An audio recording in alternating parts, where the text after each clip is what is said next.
are back. Another episode of The Street Noise, and where to start this week. It's been a very dramatic, both on and off the field. Yeah, definitely. More off the field than on, which is mad considering we've had 2 games on a space of 4 days or whatever it was. It's probably best to start chronological order. Yeah. So we'll start with the Saturday Birmingham game at home in the FA Cup. We both went. What did you think? I thought we were alright. First half was pretty poor. Obviously the mistake from Morton giving the ball away. They got 1-0 up, and I thought in the remainder of that we were alright. We kind of huffed and puffed a bit, didn't we? And then I actually missed a goal. I went downstairs to the toilet and stood at bar. Yeah, missed the equaliser. But the second half, I mean, with the chances we had before they ended up scoring their equaliser, I know I can't get my words out. The game should have been put to bed. Should have been Darren Berry, shouldn't it?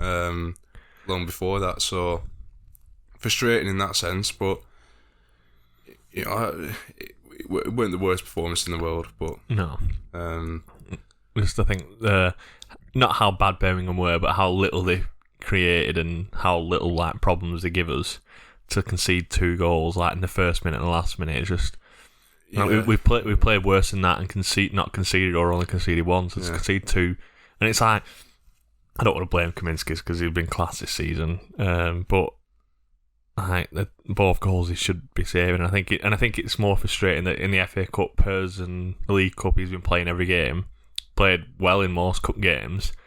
And then you're putting your number 1 choice keeper in and he's letting you down, really. You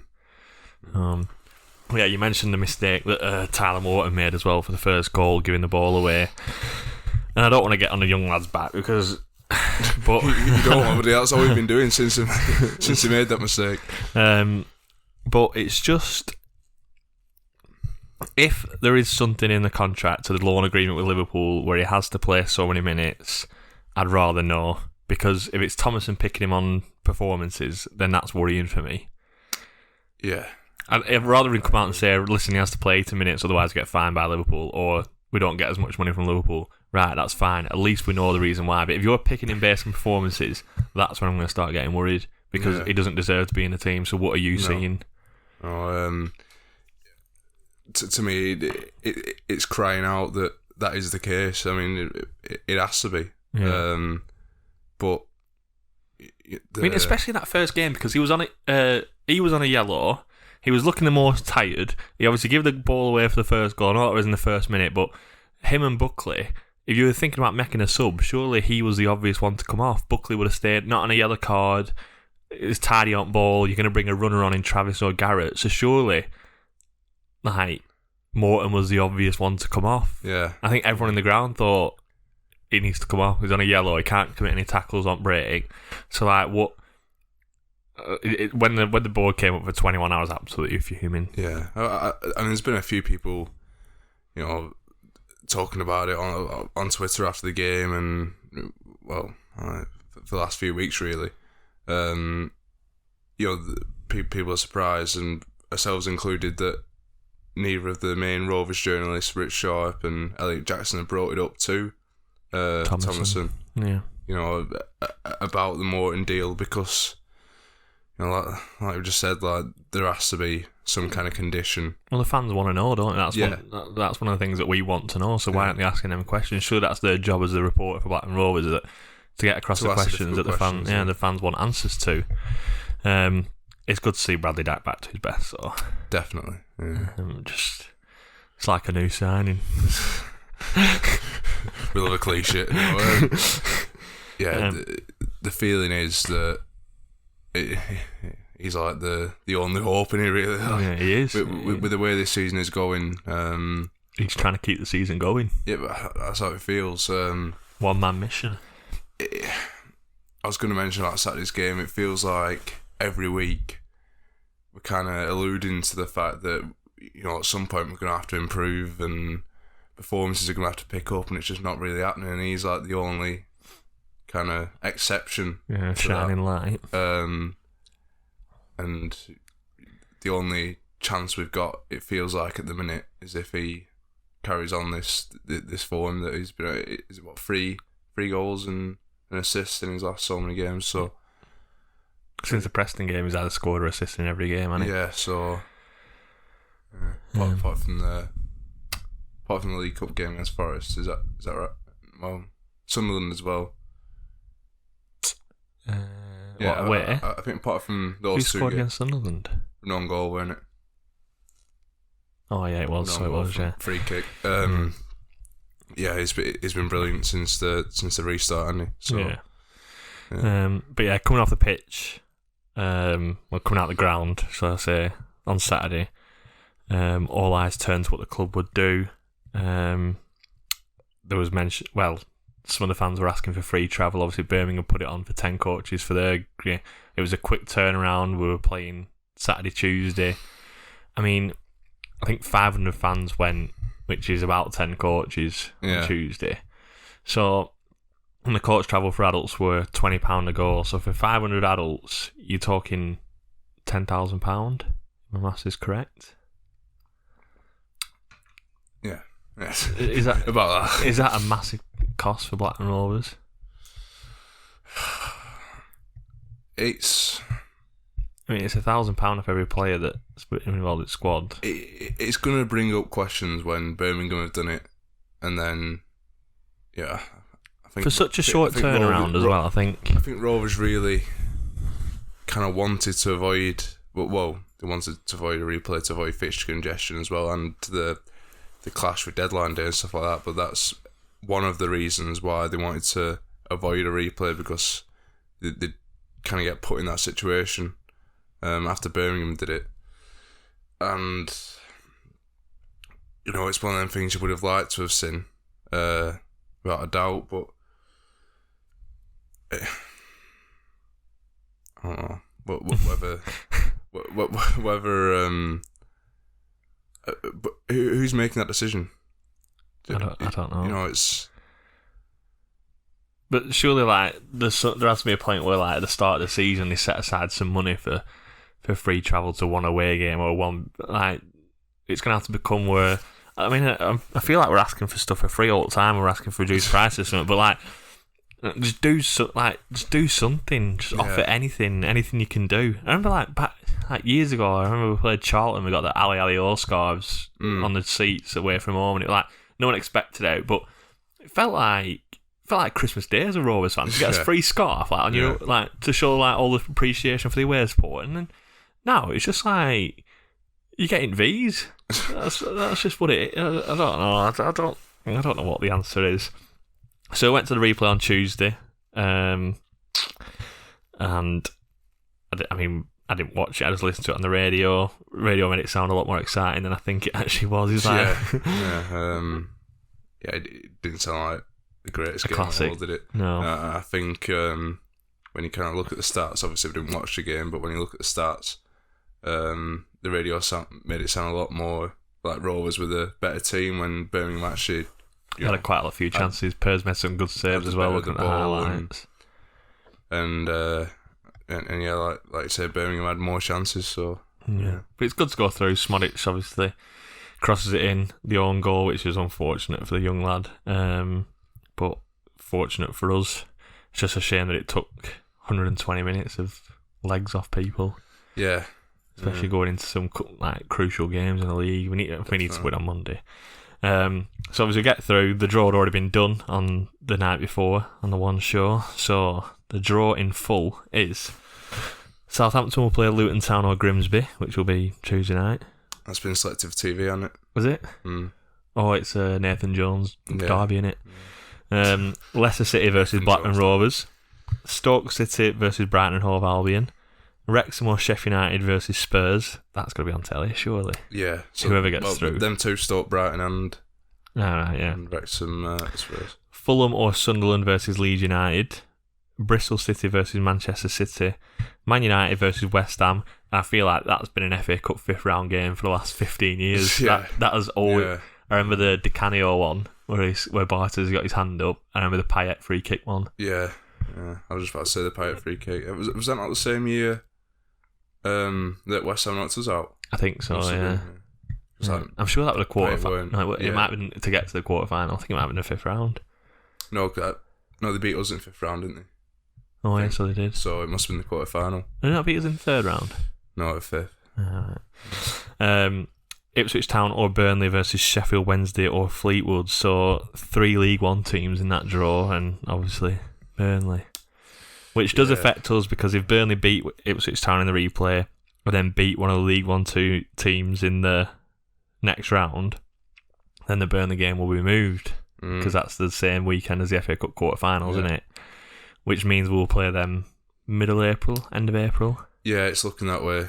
I mean, we were worried that they could be promoted by the time they play us in March, so they're very likely going to be promoted by the time they play us in April if it gets moved. Yeah, it's an awkward situation, that one.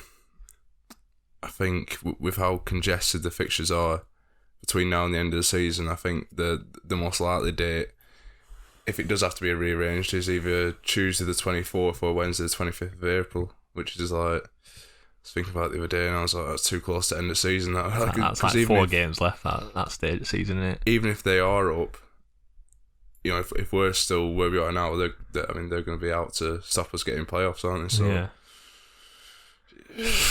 No, it's not looking good. It's not looking good, bro. It's not looking good, bro. But yeah, are you happy with the draw? Leicester away?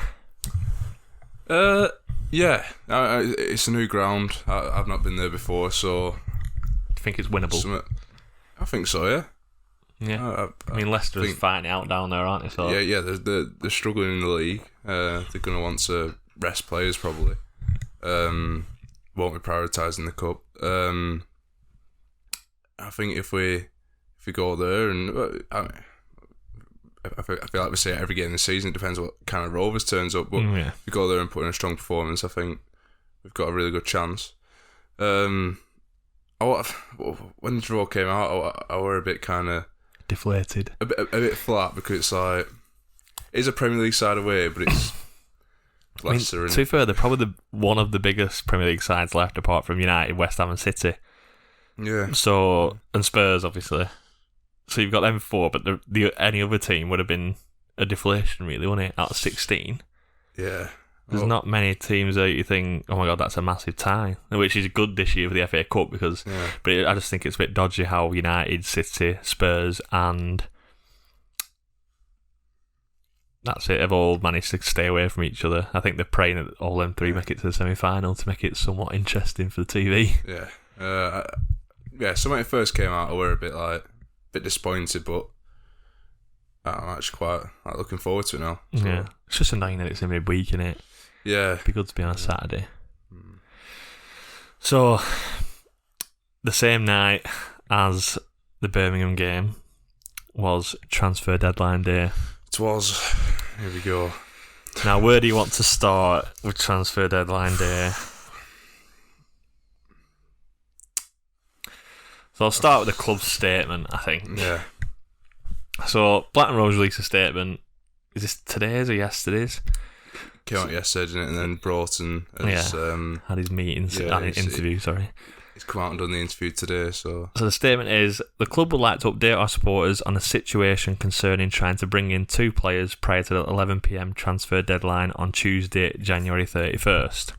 One of the deals was a very ambitious target, and it was only confirmed he was able to join us late Tuesday afternoon. Due to the complex nature of the agreements to be included within the overall registration, legal advisors were brought in to assist. Despite the club's best endeavours to complete all the required elements of this loan transfer, due to events we believe to be outside of our control, the deadline for submission was late, and despite the club stating the mitigating reasons for the delayed submission, our application has today been rejected by the EFL. Our application for the second deal, for a permanent transfer of his promising young player, was also delayed due to unsigned paperwork and technical issues encountered by the club at the point of submission. Once again, the EFL has not accepted these issues were an impediment to the paperwork being lodged on time, and has also rejected this application. The club will now appeal the EFL decision to reject both applications and will submit documents ahead of Tuesday, February 7th deadline. What do you make of that? Bloody hell. there's a lot to unpack. Like today in his interview, Broughton was talking about internal and external factors. Now, there's no getting away from the fact that someone at the club has made a mistake, and we need to pay. No. It could prove to be a very costly mistake, and because the stakes are high, where Rovers are in the league, and how much of a difference O'Brien could have made. Well, I mean, still could come here, but can't see it personally because Broughton also said that none of these appeals have ever been successful. Overturned, yeah. So it's looking unlikely. So it was a very high stakes situation, and someone at the club has made a mistake, and if you're gonna learn from it and improve in the future, and he's talked about the process, the process of signing players. Trust the process. And he's talked about how that needs to be improved to avoid something like this happening again. Well, surely to do that, then there's got to be consequences for a mistake like this. To me, the thing that stood out most in that interview today was, I think he mentioned about how, so they were in Manchester for the 2 medicals. Yeah. And they left Manchester to go to Brockhall and sign the paperwork at 9:30pm. Yeah. An hour and a half before the deadline. Yeah, it's at least an hour to get to Brockhall from Manchester. Not at that time of night, probably like half an hour, 45 minutes. The whole speeds are going. Daniel Iola's pace. But to me, that's just poor organisation, really. When they knew that. Well, why couldn't, whilst they were doing the medical, someone drive over to Manchester for the papers? Why couldn't the papers been delivered to? Or surely they can fax the papers over to wherever the medical's being held. Yeah. People still have fax machines, so you can print them out somewhere, I'm sure. Why do we have to drive back to Brockhall to sign some papers? And if the mitigating factors was a 3-car pile-up on the M65 and they couldn't get back in time, then that's a shoddy excuse, to be honest.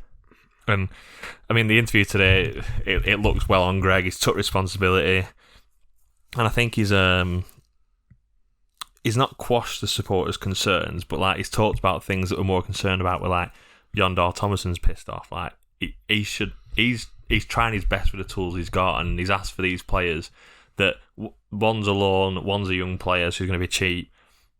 He's not asking you to go and sign someone for 5 million right here, right now. He's asking, he's made reasonable, yeah. And for him to, and he said himself that he wanted O'Brien in the squad for Monday, so he's made plans now for them players to be in the squad for the next game, and to have to be let down by a bit of paperwork, I'd be fuming. And then people have talked about him walking away, and it wouldn't surprise me. Because he's doing a great, where we stand at the minute in the league, and how he's done in the Cups this year. I mean, the Cups is enough. All the money that he's brought in through the Cup run, and West Ham away, and the FA Cup getting to Leicester away now, that's massive money for us. Yeah, definitely. So, why can't we just repay him by getting the small things right? Yeah. And it's going to sound stupid, this. It's going to sound all conspiracy theory and stuff, but I honestly think it was a pre-planned mess-up. Why is Waggett in Birmingham for an FA Cup replay? I don't know. I've asked the same question myself. Since did it come out last night? I think that. Yeah. There's no need for him to be there. No, there's not. JDT didn't have to be there. Could have sent his assistant to FA Cup replay. And just. I don't agree with that. But for your CEO on transfer deadline day to be at St Andrews where it can affect absolutely nothing, and I think it's all I'll go here, you go there, and then we'll just blame someone else when it goes wrong, and then it's the same old. We tried, we did try to get these players in, but we just haven't managed to get over the line. No, I don't think that's. I think there was a genuine attempt to sign both those players, but to leave if it's true, it's difficult for us sat here because we don't know. What's happened on what's actually happened. No one knows what's actually happened apart from those that were there involved within the club. and unless they come out with another statement or another interview after the appeal deadline, we probably never will know what truly happened. So it's difficult for us sat here, but if it's true that the secretary is Sylvester, was left at Brockhall to sort all the paperwork, then that just doesn't seem right to me. No. And it's just another thing that he addressed was that the Brierley transfer will go through and he will join in the summer regardless of the appeal, which is good. Yeah. Obviously a promising young player. But saying like O'Brien still wants to come, there's absolutely no. If this appeal goes through, there's absolutely no chance we get him in the summer. Or I just think like to mess around someone like that. I know people say, "Oh, the EFL have left him in like because he's not been registered for Forest or whatever." But no, I just don't. I think it leaves like a sour taste in the player's mouth. Like he could have gone back to Forest and definitely, yeah. Definitely. Because I mean, it's a respect thing in a way, isn't it? He'd have been embarrassed by what's happened. Yeah. Because now he's been, well, I mean, he left out the squad. He won't be able to play football, well, proper football. He'll be able to play with the 21s. Under 21s and that. But, he'd have been embarrassed because to me, it's a lack of respect to both those players that Rovers have failed to meet the deadline just for them to be signed. Yeah, so frustrating. And the fans have obviously got a right to be fuming about it. The Rovers Trust actually released a statement, and just before we go into that statement, like it's good that Greg's come out today with the interview and whatever, and the statement was released, but it's too late. We've had 48 hours of people like what's going on, that statement needs to be quicker. And I know they have to like get the wording right and stuff like that, but at least have someone come out and say, listen, there's a problem on the EFL side, or like we've made the application late and it's going through appeal. But to have radio silence for 48 hours, and even like on Twitter, people put notifications on its transfer deadline date, it should be an exciting time, and they're tweeting like ticket prices for under 21. Like, no. Unless it's a transfer, don't tweet. I think that would have made it look worse, though. Worse than radio silence after the complaints we've had last. If they weren't to tweet anything at all, I think that might have made it look worse. Yeah. I mean, they didn't actually know that the transfer was going to be blocked until yesterday afternoon, or so we're told. So, what do you expect them to put up until that point? It's a difficult situation for everyone involved, and it's a unique situation, really, because whilst it might have happened at other clubs, the staff at Rovers, whether it's in the media team, the recruitment team, have never had to deal with something like this before. So it's just been an absolute nightmare, really, hasn't it, from start to finish? It has.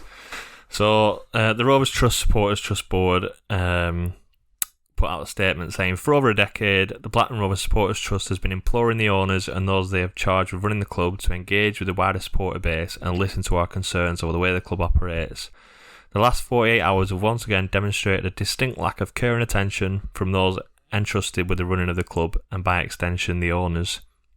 The debacle surrounding the failed deadline day signings is another example of incompetence and an inability to perform the basic duties necessary to provide a functioning football club. The fans, without whom the club would serve no purpose, have been left in limbo, let down and treated as an irrelevance. We deserve better than farcical situations like this.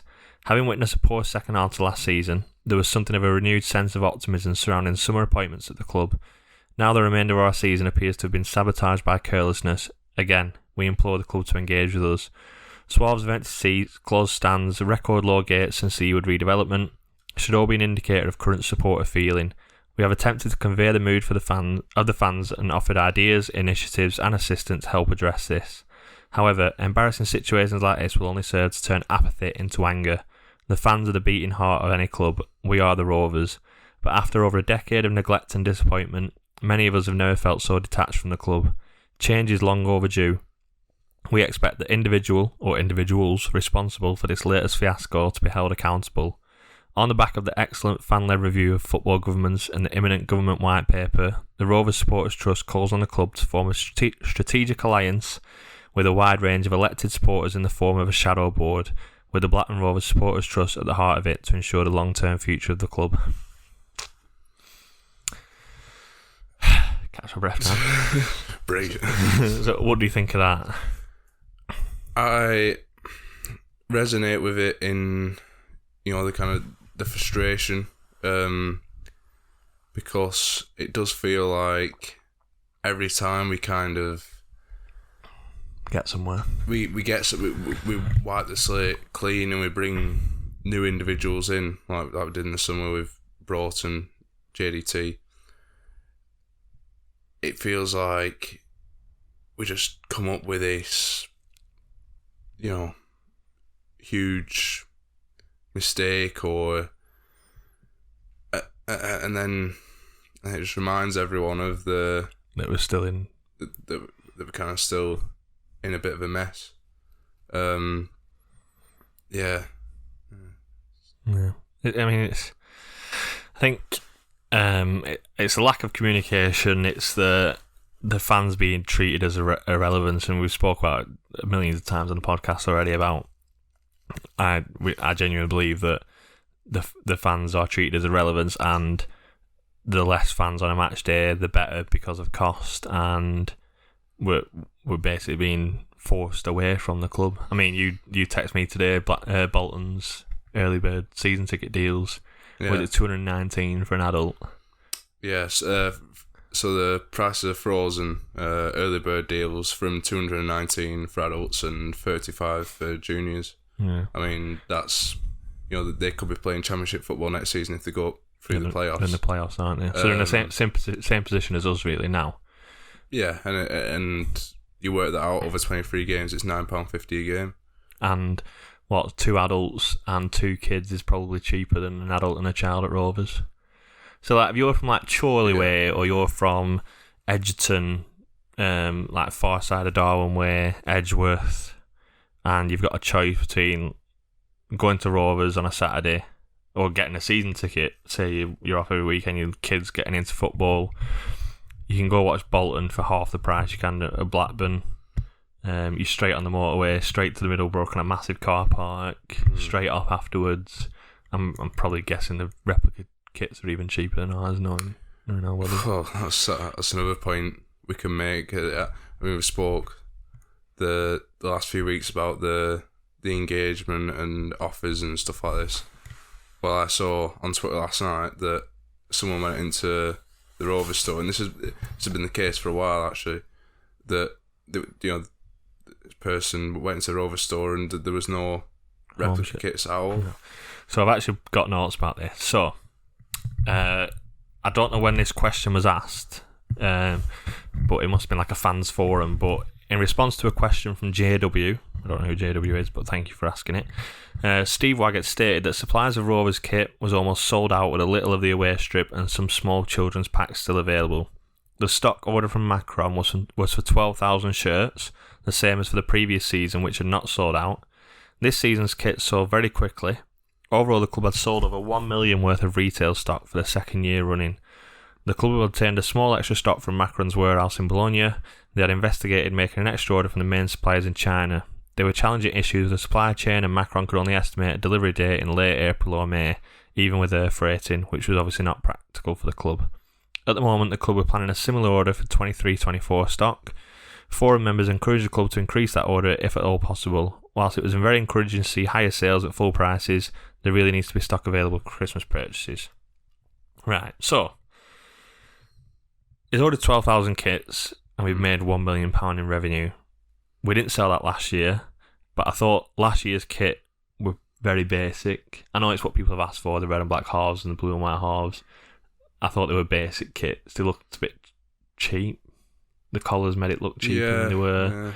Yeah. And the obviously surrounding the sponsorship halfway through the season didn't help. No. It was a late July release, which obviously affects it because people buy the shirts to go on holiday.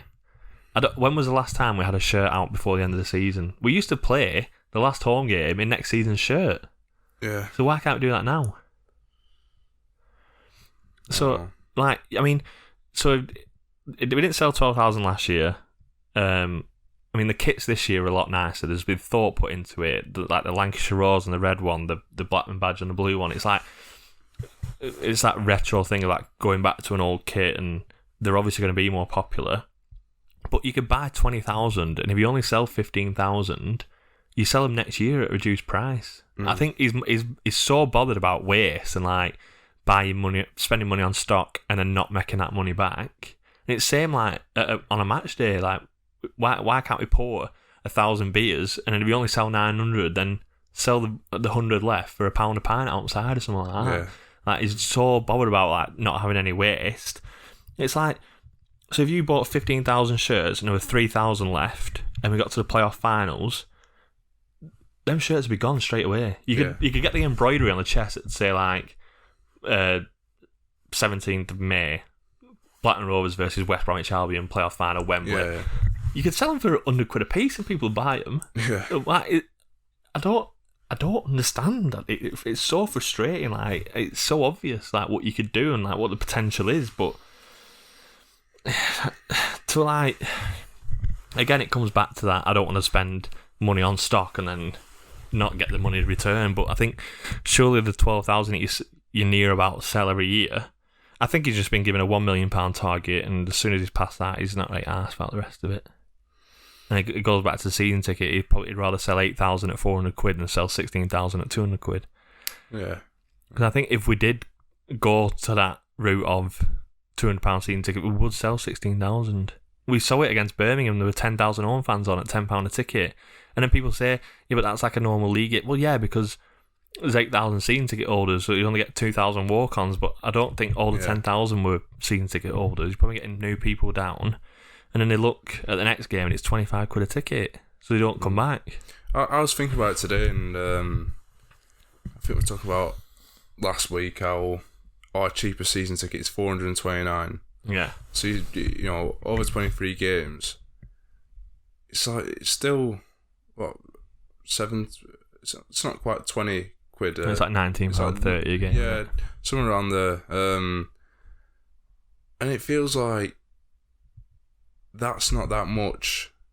You know, you're not getting that much value for money with that. No. Because like it feels like that's only value for money because of how expensive match day tickets are. Yeah.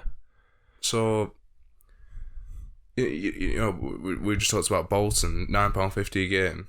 That to me, that's like that's a massive incentive to buy a season ticket. Yeah, but they've got that. I think like if people buy them early bird now, they're guaranteed them sales. Like they're guaranteed that money. Yeah, we don't know how many. If we finish 10th this year, you might lose another 2,000 season ticket holders, especially after the transfer window we just had. Like you're gonna lose a lot of walk-ons from now to end of the year unless we're like pushing for playoffs towards the end of the season. But for season ticket holders, you're going to push them away as well. And if Thomason walks away, then you're going to lose even more. So then you're down to like 6,000 season ticket holders and having to sell them at $5.50. And if he puts prices up again, you're down to 4,000 season ticket holders. Like it's just a constant decline. And like unless he does like a drastic change, I think even if he freezes the prices or like knocks them down to $3.99 or whatever, I don't think he'll get the same amount. Because people are just fed up now. We're fed up with being rinsed. Yeah. And I mean, there are some people on Facebook that just like stick up from like they're a business, not a charity.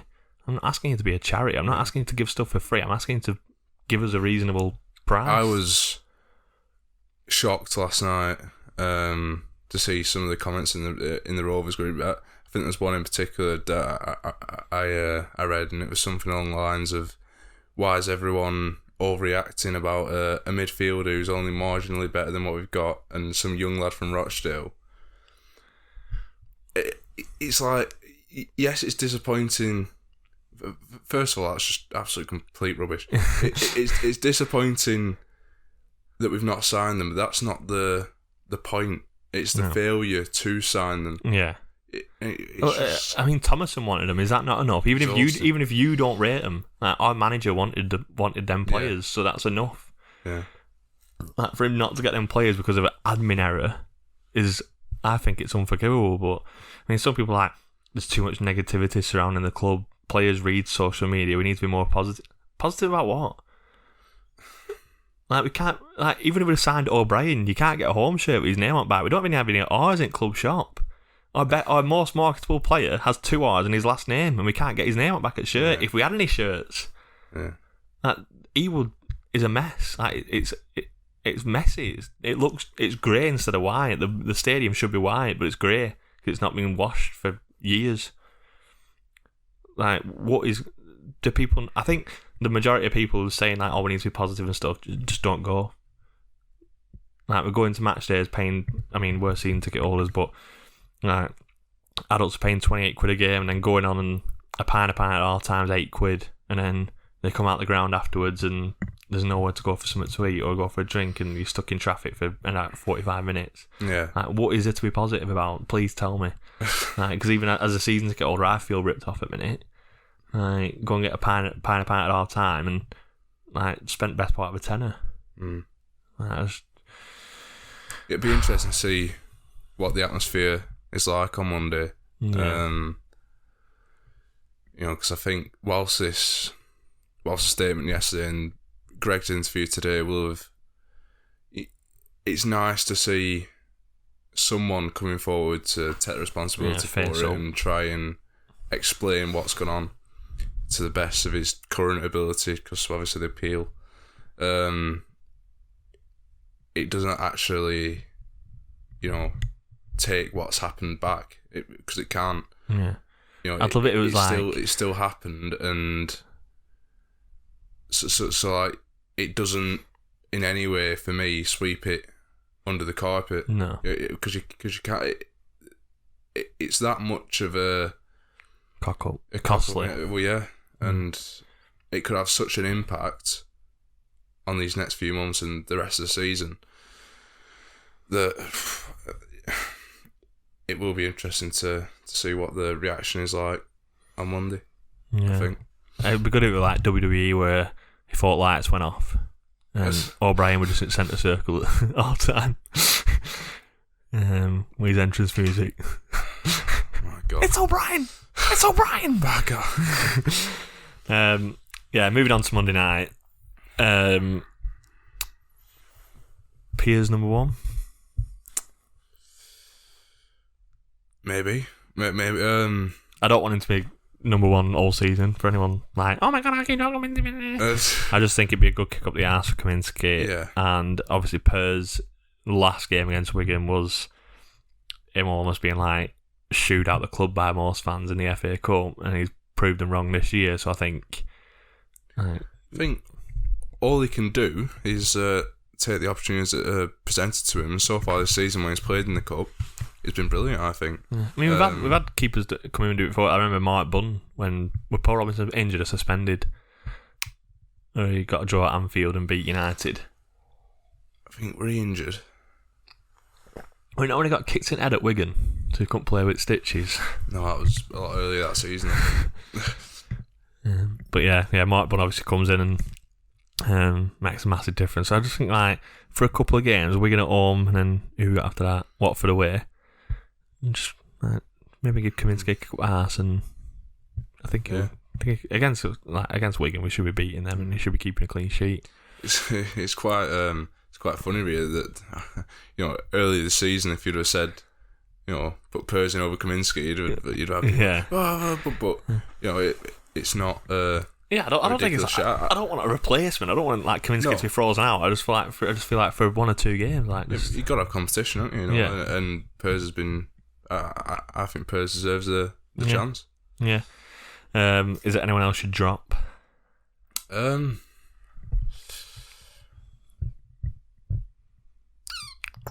Sorba Thomas start? Perhaps. I think he has to start. It's to almost like. Will he keep Morton out again? Or, I mean, will this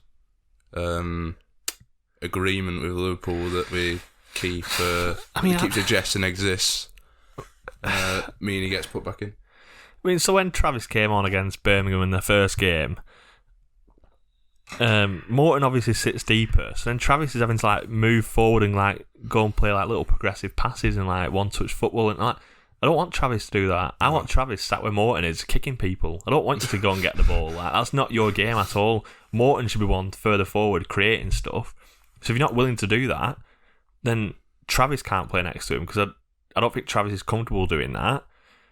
Buckley's obviously played well next to him in some games, but then I just feel like it screams at you that Buckley and Travis is the way going forward, because although Morton's dropping deeper, he doesn't do the tackling side of it. And like everyone bangs on about his stats and his assists and stuff, like his assist against Bristol City. That is not an assist. Hedges has threaded the ball through 4 players and Morton's passed it backwards 4 yards and Dak smashed it back at net. That is not Morton's assist. That is Hedges' assist.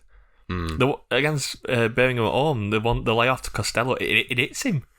Yeah, that would. I didn't realise actually how bad the build up to that goal was until Birmingham players took about 8 touches on edge of shocking. Box. I mean, we're a nice goal from Ryan Costello. Yeah, it was. The build up. Yeah. Jesus. I mean, Costello's played class at the minute. I think he could be a shout when Britain's back at right back. Costello could be a shout to play centre mid alongside Travis. He's another one that goes into that, the same category as Dak really. That since the restart after the World Cup, he's been immense. And does Britain get back in? Yeah, because I don't think Costello's fully comfortable at right back, and I mean he's been getting forward quite a lot. Obviously hits the bar before Dak's goal against Birmingham and scores. I just feel like if you could put him in centre midfield and he has that licence instead of having to do the defensive work or one of the wingers dropping back to cover him or one of the centre mid. I'd feel more comfortable. Yeah, well, so I just think like if he's on edge at box, he shoots. If the keeper catches it and their wingers stayed hard, and like you're 3-on-3 at back. So we've often had a go at. I think most Rovers fans have had a go at square pegs and round holes, particularly under Mowbray. But I feel like given Costello offers you more than Nyambi though. Given how he's evolved and how he used to be or how he has been a cam coming through the youth system, he is one of those players that is actually versatile enough to play more than one position, and it would be interesting to see him in the middle. Yeah, I think Wigan, I got Persant net, Pickering left back, Costello right back, centre backs Carter and Wharton. Ayala's injured, isn't he? Hyam's injured. What? Ayala had an injury update the other day. I didn't read it though. Right. I just assumed it was cold and that's him gone for 6 weeks. Bit chilly. 2 centre mids, Buckley and Travis for me. I don't think that's what we'll go for, but for me that'd be my 2. Left wing, Sorba Thomas. Right wing, Hedges, Diaz and Gallagher up front. Do I think he'll play that? Probably not. But that's what I would go for. Yeah, that's interesting. I mean, I don't think Vale gets back in. No. I think Vale, it's not gone or it's not going. At least could do with a loan move, couldn't he? Yeah, the way. But Buckley again, he's another one. I was about to bring it up then that. I think with how he ended last season, this season everyone felt that if he could just become like a mainstay in the side, that we would see him develop further.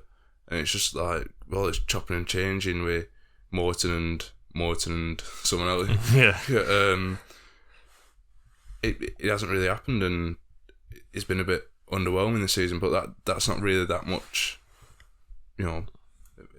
He's not to blame for that, I don't think. No. I mean, Sean Maloney's first game as Wigan manager didn't do that well. I say he didn't do that well at Hibs. He had a good style of play, but just didn't create chances. He didn't score. He was very possession based, and I think Wigan have almost resigned themselves to relegation, thinking that Maloney's going to come in next year and improve the style of play and then go up. Because I think if you were battling against relegation, you wouldn't hire someone like Maloney. You'd do what Blackpool have done and go like Mick McCarthy way, like someone who's going to drag you about. And someone who's been there and done it. Yeah. But they've gone the style of play route. They said that they went that way with Kolo Touré and it didn't really work out well. But I mean, we spoke about it on the last podcast. We didn't think he'd last very long, and he hasn't. So before we get onto the 1 to 10 quiz, you can also sign free agents this month. So I've been having a look at the English free agents because I didn't want to look through like all the different nationalities. A couple that I looked at: Izzy Brown, former Luton midfielder. Yeah. He's torn us apart at Ewood a few times. Yeah, well, Luton have in general, it feels like. Yeah, true. Connor Wickham. Yeah. Would you take him up front? It feels like he's been around for a yeah, while now. He's 29. Yeah. It 29, my ass. It don't feel 2 minutes since it was like... At Sunderland, scoring against City at last minute. Yeah. Danny Drinkwater. Yeah, but is he... Daniel Sturridge. Burnley, wasn't he? Andrea Wisdom, Leon Clark, 37. Jacob Davenport, still a free agent. Get him back, get the band back together. Nathan Delfonso, get the band back together. Paul Downing, get the band back together. Jordan Ibe, but I don't know what he's been doing since he left. Was he at Bournemouth after Liverpool? Yeah. Not been doing it out since then. Fraser Campbell, 35-year-old Fraser Campbell. Joseph Dordu. Was he at Rangers? He was, yeah. I didn't actually know Rangers let him go, to be honest. Still there, still kicking a ball, son. Right, no quiz because no one's on. So I've done your 10 January transfers. So I'm going. What the hell? Jesus. So 10 January transfers. So we've got the club that they came from, the fee, and the year. Right, okay. Right? Yeah. I mean, the fees might be slightly off because it was in euros, not pounds, so I might be slightly off my fee conversion rates. Yeah. So number 1, Birmingham, 4 million, 2005. Barry Ferguson. Oh, I've rushed it, Anna. I've rushed it. That's who we sold him to. Yeah. We didn't buy him from Birmingham.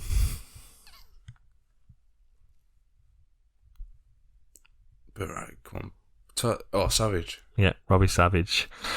Number 2, Hertha Berlin, 400,000, 2007.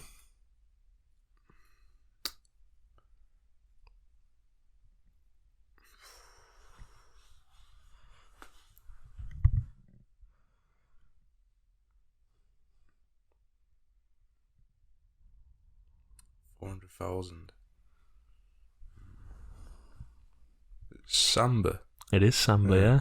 Correct. Number 3, KRC Genk, 700,000, 2005.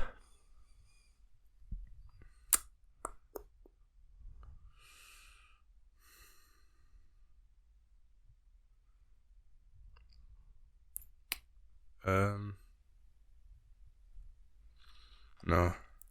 Aaron Mokoena. Okay, number 4, Man United, 8 million, 2002. Oh, hang on. Oh, is it? It's one or the other, isn't it? Well, these are all January transfers. I want to say Cole, but I thought no, it weren't. It couldn't have been 2001, could it? Because we're in the promotion season, so it must be Cole. It is Andy Cole, yeah. Number 5, Sunderland, 1.5 million, 2009. Sunderland.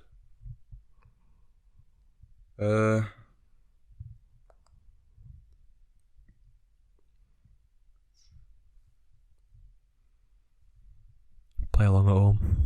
You are? Play along at home. Do you play a lot of games? Yeah.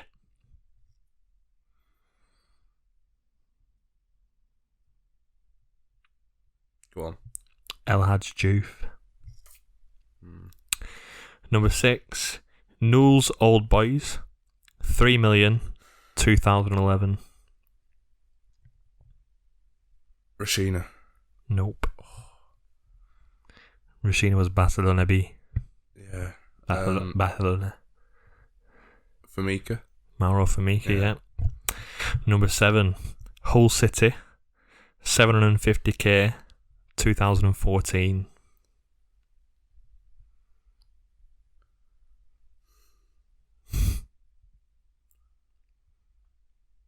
Kilgallen. Nope. No. Kilgallen might have been from Sunderland as well. It's like sticking in my head for some reason. Who was that from?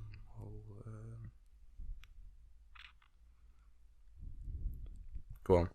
Thomas Kearney. Oh, bloody hell. I can't even remember playing for Hull. Number 8, Liverpool, 2 million, 2007.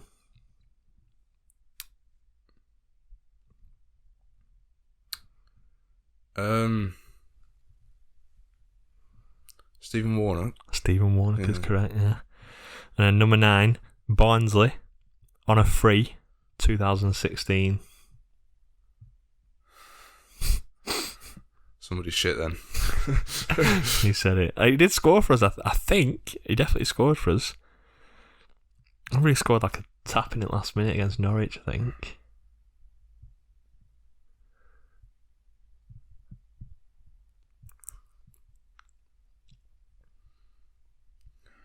Say someone shit, we signed a lot of shit. That season, in that yeah. period. Go on.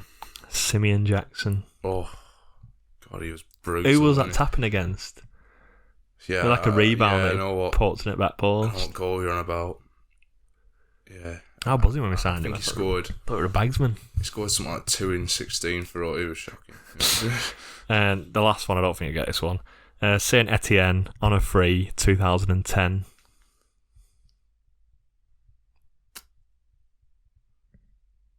Someone obvious or not?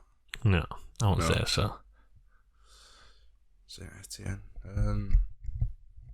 Was that with us for that a long time or? I don't know. I'm sure we went to Preston and Blackpool on loan a couple of times. We might have left and gone to them. I don't know. No, go on. I mean Linganzi. I saw him actually in Trafford Centre. no, I don't know. No, Foot Locker at Trafford Centre. it were Rovers versus Norwich City in League Cup when Mohamed Birham got that hat trick. Alright, He was in that game. I saw the highlights on Facebook. I think it were the other week. Yeah. I don't think he ever played. He might have one appearance for Rovers in Premier League. I don't think he ever. I remember him and Harold Goulon signed at the same time, and Goulon did it. I think he came on against Sunderland at home in a midweek game or a night-time game anyway. He did a Maradona turn in centre circle, no one around him. We were all like, "Way!" Love that. But yeah, we were absolutely awful. Right, that's us done. Unless you've anything else to add. No, I don't think so. Difficult episode this week. Don't want to put your foot in it. No. But yeah. I mean, we're back next week. We'll know. Obviously, we'll come after the Wigan game. We'll know about the appeal on Tuesday. If anyone else wants to come on and add their thoughts about the whole transfer malarkey, or wants to speak about the Wigan game, wants to talk about, we'll talk about it you want. Just come and tell us what you want to talk about, and we'll talk about it with you. We're that bored. I'm kidding. But yeah, follow us on Twitter. You subscribe on YouTube, all the podcast providers, all that jazz. Yeah. And then we'll see you all back next week, I think. I think that's us done. I think so. Alright, we'll see you in a bit. Right, see you in a bit.